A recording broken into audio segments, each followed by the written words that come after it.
Well, I'm Dr. Nankani and proprietor owner of Krishna Eye Center, Mumbai. We have 3 centers right in the heart of Mumbai city, and I've been in practice for the last 25 years, seeing a mixed kind of patient, but I'm primarily a cataract and a refractive surgeon. I also have my wife, Dr. Sonia Nankani, who's my partner in the clinic, and she, apart from cataract and refractive, is also a corneal transplant surgeon.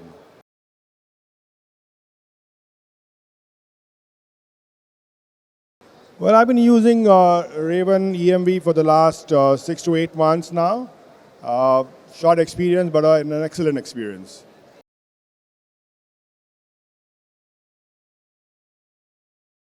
So, in my practice, we see all kinds of patients. There are patients who clearly demand an spectacle freedom, and many of them, unfortunately, have some kind of a retinal pathology. It could be diabetic retinopathy or ARMD.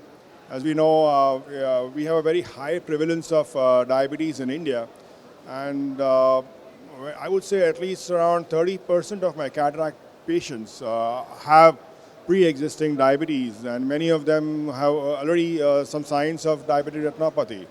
These are typically those patients whom I would be very wary of putting a multifocal lens, and I give them the choice of an EMV, and I think it suits them perfectly well.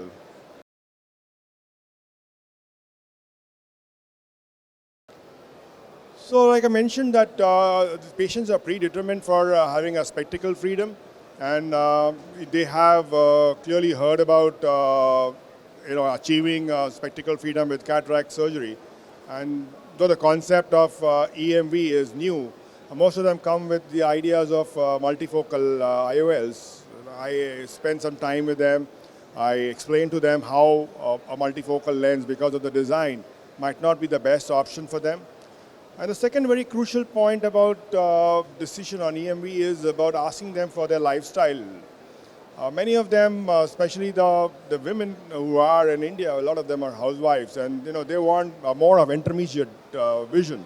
They're not so much into reading as much, simple tasks like performing in the kitchen. They are more happier having an intermediate vision. And so also for many of the computer guys, for them, the near vision is not really the priority. For them, priority is the intermediate vision. So I explained to them that with a multifocal lens, there is a possibility that your intermediate might not be that good, though your near would be perfect. But with an EME lens, we almost guarantee them a perfect intermediate vision.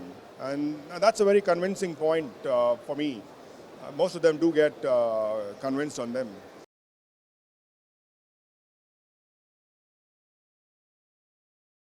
So typically what I target is a mild myopic shift in the non-dominant eye, and with that my results are really excellent.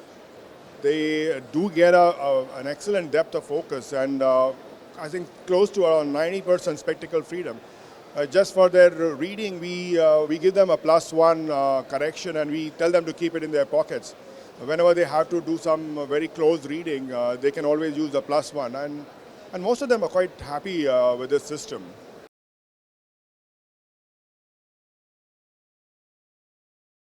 None.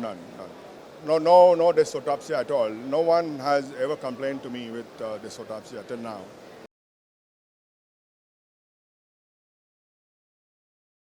I have a limited experience with other EDOFs. I've been a fan with the EMV right from the beginning, and I did try a few other lenses.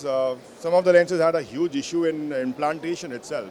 And one bad experience while implanting one of those lenses, it actually broke midway in the wound, and that kind of deterred me for using that particular brand of EMV or EDOF lenses. A limited experience with other brands, but like I said, I'm so happy with my results with EMV that I really don't plan trying something else.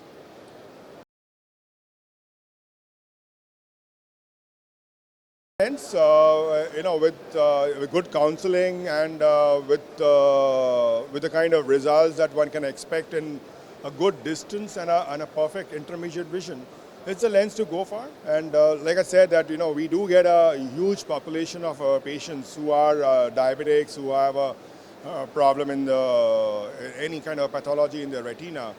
This is a wonderful option, and I think my personal judgment is that in times to come, EMV lens will take over the monofocal segment, and more people would be preferring to go for EMV than a monofocal, because you have the advantage of a monofocal with the kind of clarity in vision, and also an excellent depth of focus, which kind of covers around 80 to 90% of the lifestyle and gives them a good spectacle-free life. So I think it's the way to go ahead.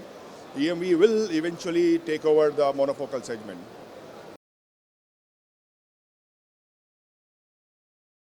I think around 30% of the patients do have some amount of toricity.